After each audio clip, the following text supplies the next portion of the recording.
बन जाओगे, आस्थावान बन जाओगे, विश्वासवान बन जाओगे, श्रद्धावान बन जाओगे, पर प्रेमवान तो केवल भागवत जी से बनोगे।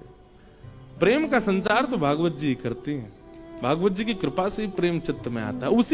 उसी के कारण से निर्माण किया है व्यास जी ने, ताकि प्रेम प्रकट हो। प्रेम, नामदेव जी, मुझे ये प्रसंग इतना प्रिय लगता है।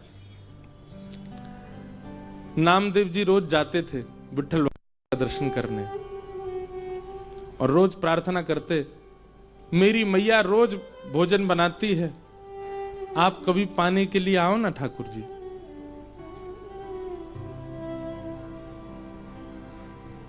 रोज नामदेव जी की एक ही प्रार्थना सुन के ठाकुर जी बोले, हे नामा, तू रोज कहता है मेरे घर आओ प्रसाद पाने, आओ प्रसाद पाने, यहां दर्शन कौन देगा अगर मैं तेरे घर चला गया तो? नामदेव जी बोले, आप परमात्मा हो, आप चाहो तो 1000 रूप धारण कर लो, एक रूप से यहां खड़े रहो, एक रूप से। भगवान बोले, वो तब करता हूं मैं जब भक्त की आस्था मेरे प्रति इस भावना से हो कि ये भगवान है। पर तेरा भाव तो मेरे प्रति प्रेम का है ना, और प्रेम में मैं एक से अनेक नहीं होता, मैं एक ही रहता हूं। ये यथामाम प्रपद्यन्ते, भक्त मेरे जैसे मेरी आराधना करता मैं उसके लिए वैसा हो जाता हूं। अगर तेरी मेरे प्रति प्रेम नहीं होता, केवल श्रद्धा होती, भावना होती, विश्वास होता, तो मैं परमात्मा रूप में 1000 रूप धारण करने की सामर्थ्य रखता। पर तूने मुझे आज तक प्रेमी मान करके ही भजा है, और प्रेमियों के लिए मैं एक ही रहता हूं। प्रेमियों के लिए अनेक रूप धारण नहीं करता मैं। ब्रजवासियों ने मुझसे प्रेम किया, मैं चाहता तो एक रूप से मथुरा में रहूं, एक रूप से द्वारिका लीला करूं, एक रूप से ब्रज में रहूं, पर उन्होंने मुझसे प्रेम किया, इसलिए मैं एक ही रूप में था, इसीलिए मथुरा भी गया और द्वारिका भी गया, उनको विरह कातर करके गया। मेरे लिए तो सर्व सामर्थ्य है कि मैं ब्रज में रह लेता एक रूप से, पर क्योंकि उन्होंने प्रेम किया है, प्रेम में मैं एक ही रहता हूं, अनेक नहीं होता।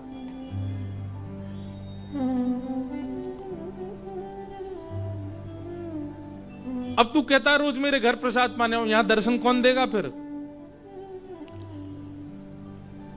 नामदेव जी बोले, एक बात तो स्पष्ट हो गई आज। क्या? कि मैं आपसे प्रेम करता हूं, ये तो मुझे लगता था, पर आज ये स्पष्ट हुआ कि आप भी मुझसे प्रेम करते हो, इसीलिए आप अनेक रूप धारण नहीं कर रहे हो। नामदेव जी तो नृत्य करने लगे वहीं पर ही। अगर आप प्रेम नहीं करते होते तो आप 2 रूप धारण करते, अनेक रूप धारण करते, पर आपका भाव प्रेम का है, तो नाथ कृपा करो। नामदेव जी बोले, भगवान बोले, ए नामा सुन, तू रोज आके कहता है मेरे घर आओ, मेरे घर आओ, प्रसाद माने आओ। एक काम हो सकता है। बोले क्या? तू मेरी जगह खड़ा हो जा तो मैं जाऊं प्रसाद पाने। नामदेव जी बोले, ये कैसे संभव है? बोले, तू आना, मैं श्रृंगार करूंगा तेरा, बिल्कुल पंडरीनाथ बना दूंगा, और फिर मैं जाऊंगा तेरे घर प्रसाद पाने। नामदेव जी बोले, कोई बात नहीं, मैं वंचित रहूंगा, मेरी मां तो प्रसन्न हो जाएगी।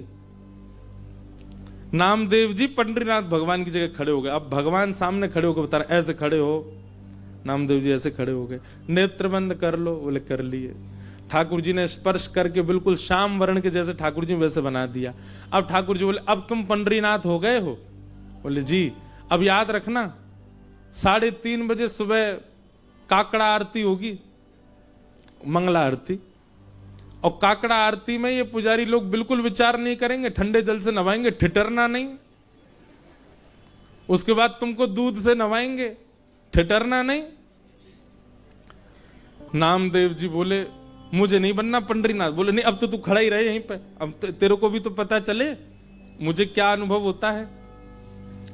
और काकड़ा आरती में नियम होता है कि ठाकुर जी श्री पंडरीनाथ भगवान के मुंह पे मक्खन ऐसे रख देते हैं, मक्खन ऐसे चिपका देते हैं पूरा, और फिर उसके बाद आरती करते हैं ठाकुर जी की।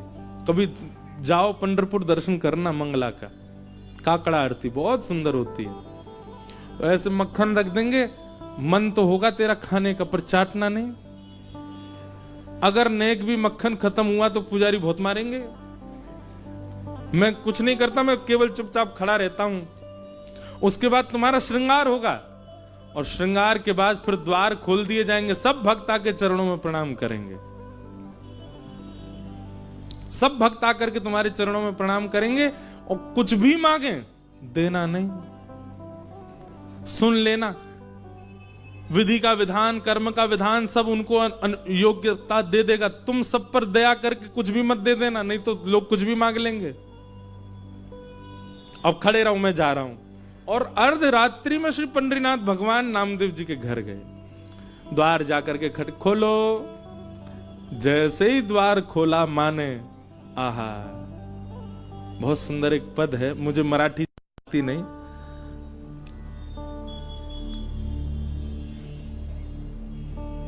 सुंदर ते ध्यान उभे विटेवरी, सुंदर ते ध्यान उभे विटेवरी, सुंदर ते ध्यान।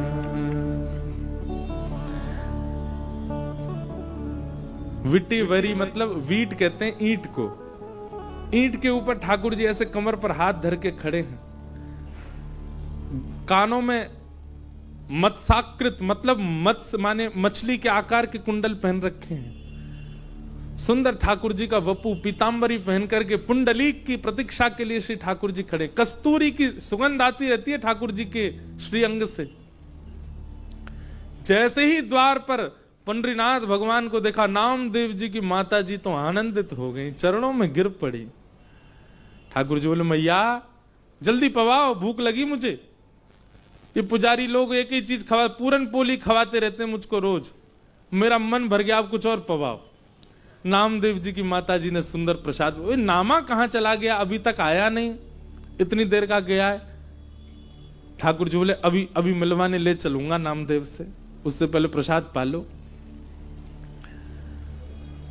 ठाकुर जी ने प्रसाद पाया। प्रसाद पा करके महाराज मैया से बोले, कारी सौल लेके आओ, एक कारी कमली लेके आओ।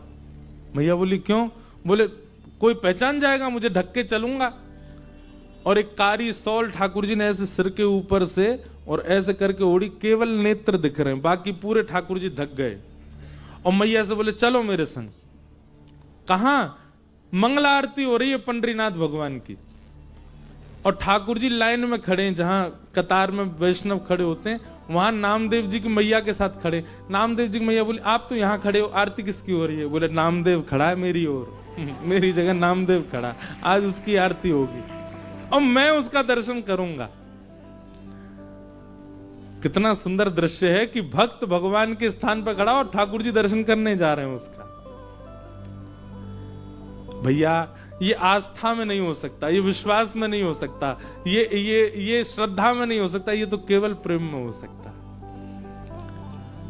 जैसे ही भीतर पहुंचे, श्री नामदेव जी की आरती चल रही है, पंडरीनाथ बन के खड़े हैं और दूर दर्शनार्थियों में खड़े श्री पंडरीनाथ जी बलैया ले रहे हैं। आहा, मेरा नामा कितना प्यारा लग रहा है, कितना सुंदर लग रहा है मेरा नामा। ये इसी कलिकाल की घटना है। लोग कहते हैं कलयुग में भगवान केवल मूर्ति में रहते हैं, मंदिर जाओ पूजन कर आओ, हो गया काम। अरे सुनो तो सही, कलयुग में कितनी, जितनी कृपा ठाकुर जी ने कलयुग में करी है भक्तों पर, उतनी तो किसी युग में नहीं की है। आपके चित्त से विश्वास खत्म हो गया है अब, इसलिए नहीं कर रहे हैं ठाकुर जी अनुग्रह। ठाकुर जी बलैया ले रहे नामदेव जी की, मेरा नाम। ठाकुर जी के नेत्र सजल हो गए नामदेव को अपने स्थान पर देख के।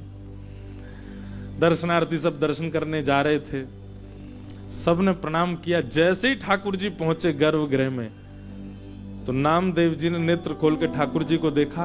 अब नामदेव जी घबराए, बोले, ये कहीं मुझे प्रणाम ना कर लें। ठाकुर जी बोले, आज तो नामा रोक नहीं पाएगा। और तुरंत ठाकुर जी ऐसे सिर झुका के वंदन, नामदेव जी के नेत्र सजल हो गए। ठाकुर जी बोले, रोइयो मत, पुजारी देख लेंगे, ठाकुर के आंसू आ रहे हैं। आहा, आज भी पंढरपुर में 365 दिन में एक दिन आता है, उस दिन आज भी यही भाव रखा जाता है कि श्री पंडरीनाथ भगवान नहीं, आज नामदेव जी खड़े हैं। और उस दिन जितने वैष्णव दर्शनार्थी आते हैं सबको प्रणाम करते हैं। क्यों? बोले, इन वैष्णवों में कहीं ना कहीं पंडरीनाथ आए होंगे दर्शन करने के लिए, नामदेव के। प्रेम, ये केवल प्रेम में संभव है। और इस प्रेम की स्थिति प्रदान करने वाली श्रीमद् भागवत है। इसलिए भागवत जी से और कोई कामना मत कीजिए। अर्थ मिले, धर्म मिले, ये सब आपको दुनिया सिखा देगी, दुनिया से प्राप्त हो जाएगा सब, व्यवहार से सब सीख जाओगे आप, पर प्रेम का पाठ केवल भागवत जी सिखा सकते हैं। इसलिए केवल प्रेम के अधिकारी बन के बैठो यहां।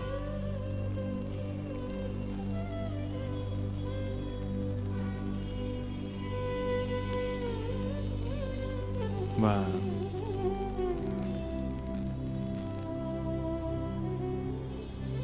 सबसे ऊंची प्रेम सगाई।